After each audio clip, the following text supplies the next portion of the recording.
간단히 저희 포럼 박영옥 대표님 저희 포럼 이사시기도 하고요. 코리아 디스카운트 극복을 위한 법령 개정 시급한 8가지 항목에 대해서 말씀을 드리고 그 중에서 물적 분할에 대해서 간단히 설명을 드리겠습니다.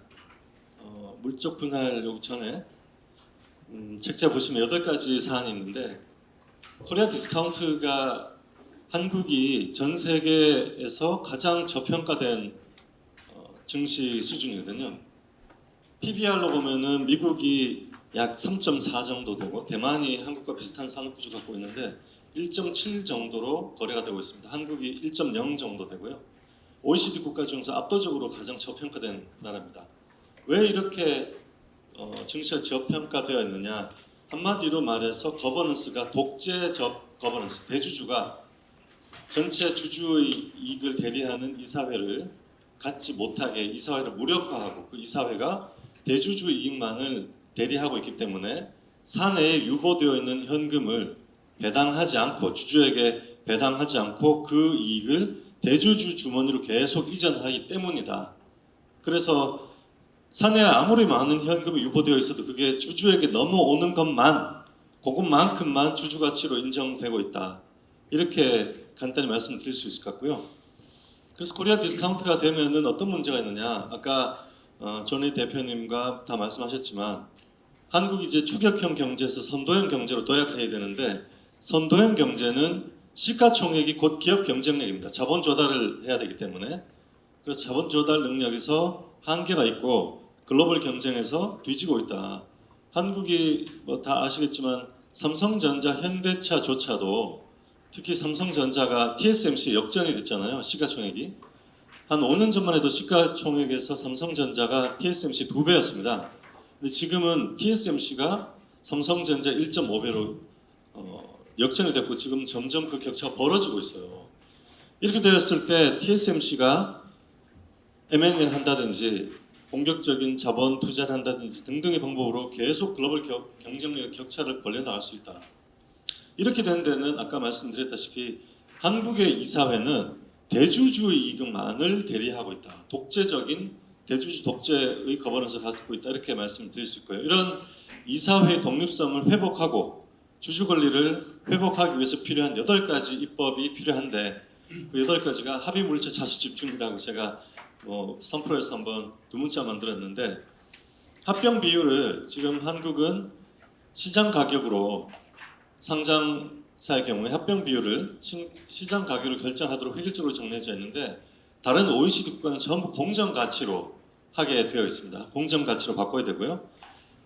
경영권 인수하는 지분을 인수할 때는 의무 공개 매수 제도를 다 갖고 있습니다. 한국을 제외한 OECD 국가는 다 갖고 있고 특히 유럽은 굉장히 엄격한 의무 공개 매수 제도를 갖고 있어서 M&A가 지장이 있을 정도로 강하게 보호를 하고 있거든요. 한국은 없습니다. 미국은 없지만 관행상으로 대주주만 경권 지분 인수한 매매한 경우에 주주로부터 소송을 당하기 때문에 실질적으로 100% 다 같은 가격으로 인수를 하고 있습니다. 세 번째로 이제 물적 분할 동시 상장인데 원래 물적 분할은 자본시장에서 부실 자산을 구조 조정해서 떼내는 용도로 사용하는 거고요. 이렇게 알짜 자산, 성장 자산을 통째로 회사에서 떼내는 일은 없습니다. 그런 일은 있을 수도 없고 본 적도 없고 아무리 뒤져봐도 그런 일은 한국에서만 일어나고 있다. 그렇게 말씀드리고 수 있고요. 싱가포르에 있는 헤지펀드 매니저들하고 얘기를 보면 자기 예를 들어 유럽계, 영국계 헤지펀드 근무하는 한국 매니저들에게 물어보면 자기 보스에게 설명을 할 수가 없대요. 왜 이런 짓을 하는지. 그리고 지금 LG화학이 LG 에너지솔루션의 80% 지분을 갖고 있는데 LG 에너지솔루션 100조로 거래가 되고 있잖아요. 그런데 LG화학이 본업 가치가 40조인데 45조로 거래가 되고 있습니다. 그러니까 80조의 LG 에너지솔루션 가치 중에서 5조만 LG화학이 반영이 돼 있어요. 그리고 싱가포르에 있는 헤지펀드 보스가 아니 왜 80조짜리 지분을 갖고 있는 회사가 40조로 거래가 됐는데 왜 이걸 적대적 인수를 하지 않느냐 시장에서 이해를 할 수 없다. 그래서 한국은 이사회가 대주주가 장악돼 있어서 지분을 갖고 있어도 그게 밸류로 인정되지 않아요. 아니 그게 무슨 말이냐. 그게 이해를 못한다. 이렇게 되어 있을 정도입니다. 전 세계의 한국 시가총액이 약 1.8% 되거든요. 98.2%의 펀드들은 이해를 하지 못하는 짓을 한국만 하고 있다. 이렇게 보시면 됩니다. 이따가 물적 분할을 간단히 더 소개를 해드리고요. 그 다음에는 자진 상폐할 때 그 공개 매수 가격도 그냥 시장 가격으로 하고 있어요. 한국은. 근데 외국 같은 경우는 OECD 국가는 공정 가격으로 그 공개 매수 가격을 제시해야 됩니다. 그냥 시장 가격이 기업 가치와 괴리가 엄청 클 때 그때 시장 가격으로 공개 매수하면 바로 소송 걸려요. 있을 수도 없는 일이죠.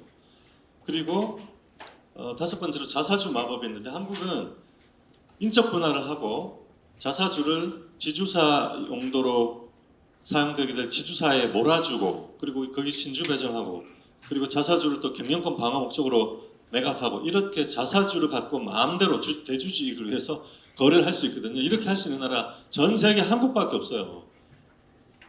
잘 모르시지만 외국의 입법례와 외국계 헤지펀드 매니저들과 이야기를 보면 그걸 알 수가 있는데 글로벌 98.2%의 펀드들은 이런 일을 상상도 하지 않는다. 한국에만 일어나고 있다. 이건 막아야 된다. 입법적으로 이걸 금지시켜야 한다.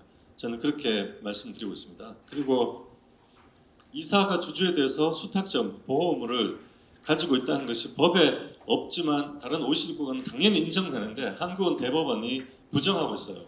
그래서 이것을 입법적으로 이사는 회사와 주주에 대해서 충실 의무를 부담한다라는 입법을 하자라고 말씀드리고 있고요. 그리고 증권 집단 소송이 너무 엄격하다. 그래서 사실상 사문화되어 있기 때문에 증권 집단 소송 제도의 소수 제기 요건을 확대하고 그리고 좀 더 활성화할 수 있는 입법을 도입해야 된다 말씀드리고 있고 증거 개시 제도가 도입돼야 한다는 말씀을 드리고 있어요. 이렇게 대주주가 일반 주주의 이익을 침탈하고 권리를 훼손하고 사내에 유보되어 있는 현금을 대주주의 주머니로 이전을 해도 이거를 막을 수 있는 소송을 제기를 해서 입증을 할 수가 없어요. 주주가 그 행위가 주주의 권리를 침해했다는 것을 입증할 수가 없습니다. 그 관련 자료가 모두 회사에 있기 때문에. 따라서 다른 나라의 경우는 특히 미국이나 영미계 국가, 미국, 영국, 싱가포르, 말레이시아 이런 나라들은 증거 개시제도가 다 도입되어 있고 관련 자료를 소송에서 반드시 원고인 주주에게 다 공개를 해야 됩니다. 그래서 그 원고는 그걸 보고 입증을 할 수가 있게 되고요. 이렇게 8가지를 반드시 도입해야 된다. 시급한 문제다. 한국만 없다. OECD 국가에서 이 8가지 주주 권리 보호할 수 있는 입법적 장치가 없는 나라가 한국밖에 없다. 이 중에 한 개만 없어도 이상한 나라인데 8개가 다 없다는 거예요. 참 어이가 없는 나라에서 어이가 없는 자본시장이 작동하고 있다. 제가 원래 변호사라다가 투자업계로 넘어왔는데 변호사 입장에서 한국 자본시장 보면 이렇게 되고 어떻게 자본시장이 굴러가고 있지 하는 정도로 정말 이상한 나라의 앨리스 같은 느낌을 받게 되었고요. 이제 물적 분할을 좀 더 정확하게 검토를 해보면은 자 한국의 물적 분할에는 다른 나라와 달리 반대 주주 매수 청구권이 없습니다. 그러니까 이 물적 분할을 할 때 주주 가치가 훼손되는 걸 알아도 빠져나올 수가 없어요. 그러면은 물적 분할이 많이들 이야기하시는데 100% 자회사이기 때문에 모회사와 경제적 독립체고 그래서 기업 가치나 주주 가치에 훼손이 없다라고 이야기하는데 그거는 제대로 된 기업의 경우에 그렇게 되는 거고요.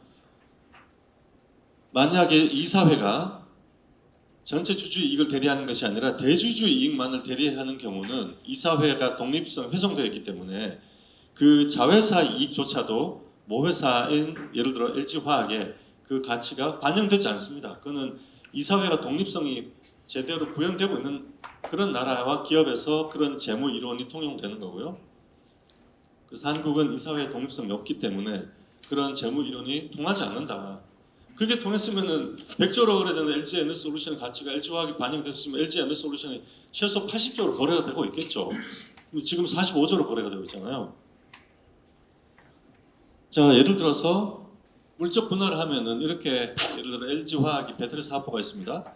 그리고 주주가 보통주 주주가 돼요. 이때 여기서 배터리 사업부를 물적 분할을 합니다. 그러면 어떻게 되느냐?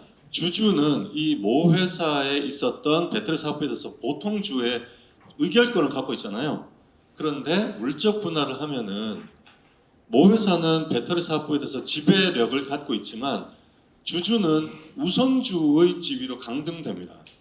왜냐하면은 의결권이 상실되기 때문에.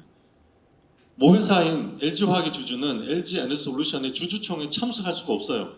그래서 LG에너지솔루션의 성장 전략이라든지 등등 여러 가지 전략이 있어서 주주로서 의결권을 행사할 수가 없습니다. 그것이 차단되어 버리기 때문에 상실되기 때문에 우선주로의 지위로 강등된다. 보통 한국에서 우선주가 보통주에 비해서 30에서 50% 디스카운트 할인되기 때문에 이것만으로 물적 분할이 된다는 것만으로 LG화학의 주주는 배터리 사업부에 대해서 약 30에서 50%의 주주 가치 훼손이 일어나게 됩니다. 그 다음에 또 동시 상장을 하면 어떻게 되느냐? 원래 100% 지분을 갖고 있었기 때문에 배터리 사업부에 대해서 LG화학이 지배력을 갖고 있게 되죠. 지배력. 그런데 동시 상장을 하면은 이사회가 독립되기 때문에 이 배터리 사업부가 있는 LG에너지솔루션과 LG화학이 서로 각자 독립된 이사회를 구비해 있어야 됩니다. 그게 상장 조건이고요. 어느 나라든지 상장 유지를 하려면은 그 기업의 상장된 그 기업의 이사회는 대주주와 모회사로부터 독립된 이사회를 갖고 있어야 한다라는 것이 어떤 나라에도 다 이사회의 독립성 조건으로 상장 조건으로 다 들어가 있습니다. 한국도 마찬가지고 가장 엄격한 나라가 미국 뉴욕 증시죠. 뉴욕 증시는 굉장히 엄격하게 따지고 있는데 이렇게 되면은 이 LG화학의 LG에너지솔루션에 대한 이 지배력이 없어지고 보통주의 지위로 내려가게 돼요. 그래서 LG화학이 갖고 있는 LG에너지솔루션에 대한 지분 가치가 지배력이 훼손되면서 약 80% 정도의 디스카운트를 받게 됩니다. 그러면 LG에너지솔루션에 대한 배터리 사업부에 대해서 LG화학의 주주는 여기서 우선주로 강등되면서 30% 디스카운트 되고 여기서 다시 80% 디스카운트 되는 거예요. 그럼 38, 24 거의 이 LG에너지솔루션의 밸류에 대해서 LG화학의 주주는 원래 자기가 갖고 있던 사업부임에도 불구하고 이렇게 물적 분할하고 동시 상장하면은 약 0.8% 정도 100%의 밸류를 갖고 있다가 8% 정도밖에 누리지 못합니다. 그래서 이런 짓은 다른 OECD 국가에서는 있을 수가 없는 일이에요. 상상도 할 수 없는 일이고 설명도 안 되고 그런데 한국에서는 이런 일을 버젓이하고도 이걸 막아내지 못한다면 이건 문명국가 아니다. 법치국가 아니다. 이렇게 말씀을 드시고 이거는 나중에 LG화학, LG에너지솔루션의 이사회와 대주주가 좀 생각을 하셔서 LG에너지솔루션이 나중에 성숙기에 이르러서 배당 가능 이익이 많이 산에 축적이 되면은 그걸 전부 LG화학으로 70% 이상 이전을 하고 그 배당 가능 이익은 주주에게 LG화학 주주에게 전부 주주 환원하겠다고 약속을 하셔야 돼요. 빨리 약속을 하시면은 LG에너지솔루션의 밸류 지분 가치가 LG화학에 그대로 온전히 반영이 될 것이고 그 약속만 해도 LG화학은 지금보다 시가총액이 2배로 올라갈 걸로 확신하고 있습니다. 왜 그러면 이렇게 물적 분할을 하느냐? 나중에 이렇게 하기 때문이죠. 지금 LG화학이 있고 LG에너지솔루션이 있는데 LG화학은 다시 인적 분할합니다. 인적 분할해서 여기는 지주사 부문이 있고 여기는 LG화학의 원래 본업 사업 부문이 있어요. 이걸 이렇게 수합을 합니다. 이렇게. 이게 지주사 주식 부분, 투자 부문이고 이 부분이 LG화학이 본래 있는 사업 부분이고 이걸 수합을 해요. 이게 여기서 지주사 마법이 일어나거든요. 아까 말씀드렸던 그러면은 이렇게 됩니다. 이렇게 중간 지주회사가 생기고 중간 지주회사가 생겨서 원래 LG화학의 사업부였던 LG에너지솔루션이 LG에 직접 소속이 되게 돼요. 나중에 이 중간 지주회사와 LG를 합병합니다. 합병하면은 LG와 LG 중간 지주 합병하면은 이 LG에너지솔루션이 원래 LG화학의 사업부였잖아요. 그런데 그냥 통째로 떼가지고 LG가 위에 갖다 붙일 수 있어요. 이렇게 이 물적 분할을 하는 이유가 이렇게 되는 거예요. 그러면은 원래 LG가 LG에너지솔루션 즉 배터리 사업부에 대해서 가진 지분이 원래 33%였단 말이에요. 여기가 33%니까 LG화학에 대해 33%의 지분을 갖고 있고 LG화학이 80%의 지분을 갖고 있으니까 원래 33%였는데 물적 분할하면 24%로 되고 이렇게 나중에 인적 분할하고 다시 수합하고 중간 지주회사 만들고 중간 지주회사를 다시 LG와 합병을 하면은 48%로 늘어납니다.